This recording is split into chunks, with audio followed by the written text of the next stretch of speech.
Well, let's now talk to political journalist and author Gerard O'Coleman, who joins us from Paris this evening. Thanks very much for joining us again on RT International.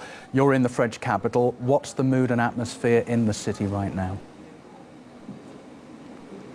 We're being told that there's a state of war and a state of emergency. We've had this before. We had this in January, and for several weeks we had non-stop sirens and non-stop chatter on the radio about the threat from radical Islam and terrorist groups and so on. And so we're having a kind of a replay of that, but it has been, I think, accentuated, and we're going to have an intensification of the media campaign, which is essentially a propaganda campaign to make people in France fear Muslims. We need to be clear about the origin of the war on terror. The war on terror is, I quote, orchestrated from abroad. These are the words François Hollande used to describe this terrorist attack. Well, the attacks that have been continuing to destroy Syria, to massacre its population, have also been orchestrated from abroad. They were orchestrated by NATO, and they've been carrying these attacks out against the civilian population of Syria for 4 years now. And this is a terrorist campaign that is also orchestrated from abroad.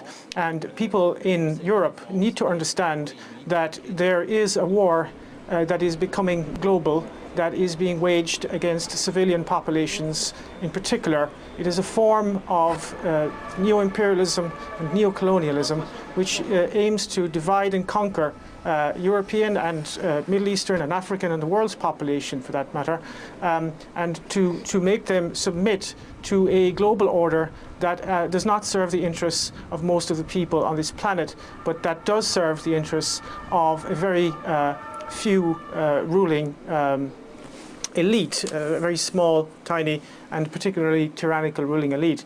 There is no war on terror. There is a war that is being waged using proxy groups, terrorist proxy groups, and they are being used against nation states who are resisting US and Israeli hegemony, and they are also being used as a means of disciplining the workforces in Europe.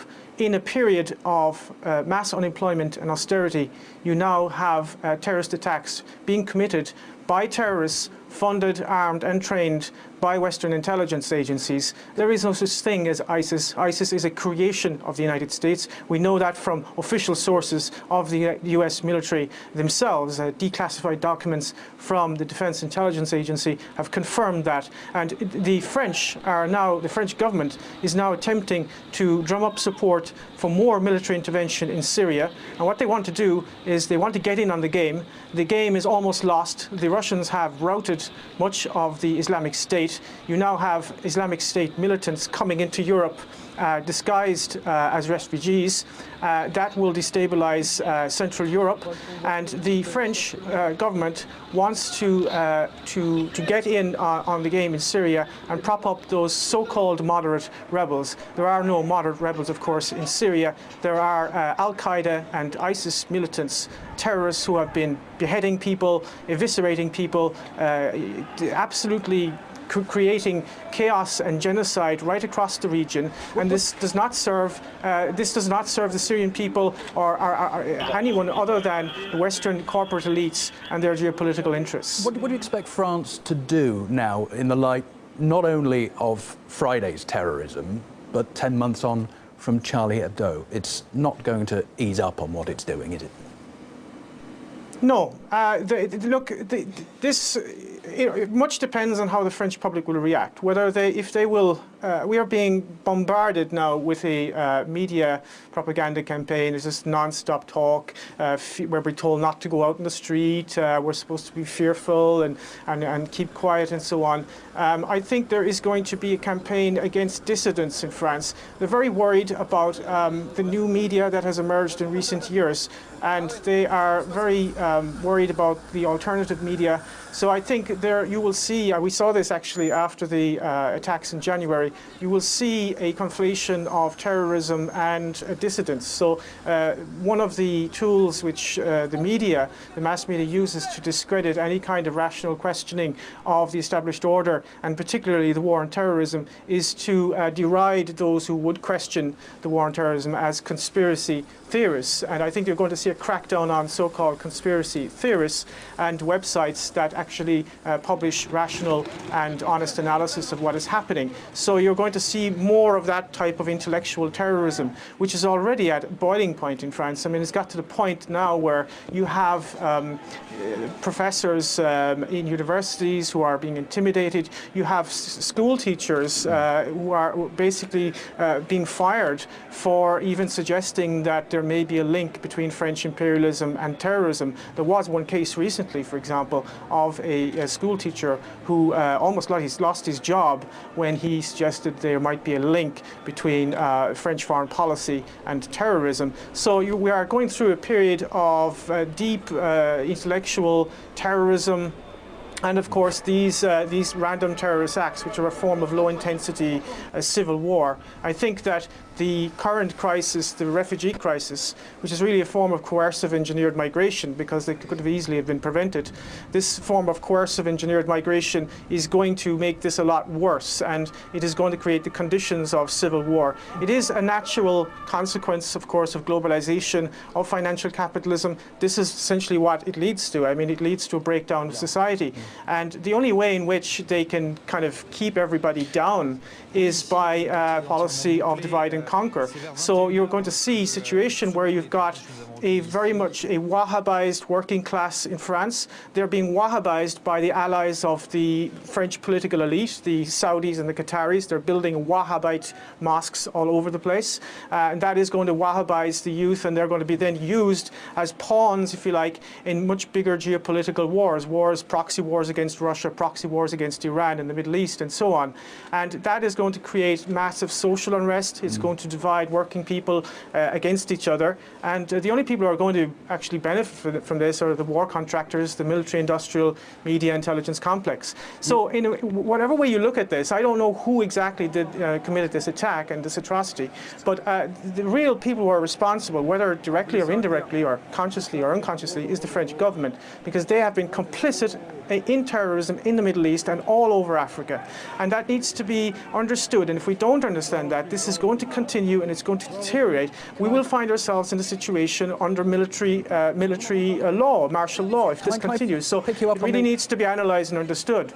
Can I pick you up on the issue of migrants and refugees? Because one of the terrorists appears to have been a French citizen, another a recent migrant to the country. What do you think this will do to France's policies towards the migrant crisis? Well, I think there is sufficient evidence to suggest strongly, in fact, that the current crisis, I mean, the migration crisis is something that is ongoing, and there are different waves. You've got different waves coming up from Libya, you've got the ones coming up from Syria and up through the Balkans. But the current kind of refugee crisis, as it were, is what I would refer to as coercive engineered migration. This is a term used by Kelly Greenhill, a US academic who wrote an interesting book on this, whereby she shows that migration can be used as a tool by one state to destabilize another state. In this case, it's definitely being used by the United States and Turkey to destabilize the Balkans, Mitteleuropa, which would be Hungary, and of course Germany. And the geostrategic reasons of this are basically go back to classical geopolitics, which is Halford Mackinder's theory of dividing the world island. That is to say, you divide the Eurasian Peninsula from the Baltic Sea to the Black Sea. You create an intermarium there so that you prevent German and Russian unity. And that is why Germany essentially is being kind of overrun with people who are themselves victims of globalization, but they are now being instrumentalized and used as weapons of globalization. And this is one of the key contemporary strategies of US imperialism. You use the consequences of globalization as further tools to further globalization. And I think there is no policy in Europe to to control immigration or anything like that. I think that the key question here is not actually controlling immigration. The key question is stopping this geopolitical destabilization of Europe. And some countries are attempting to do that. Hungary is attempting to do that. Bulgaria is attempting to a certain extent to do that. In other words, trying to find out who's an actual refugee and who isn't. They're prioritizing women and children, for example, in Hungary.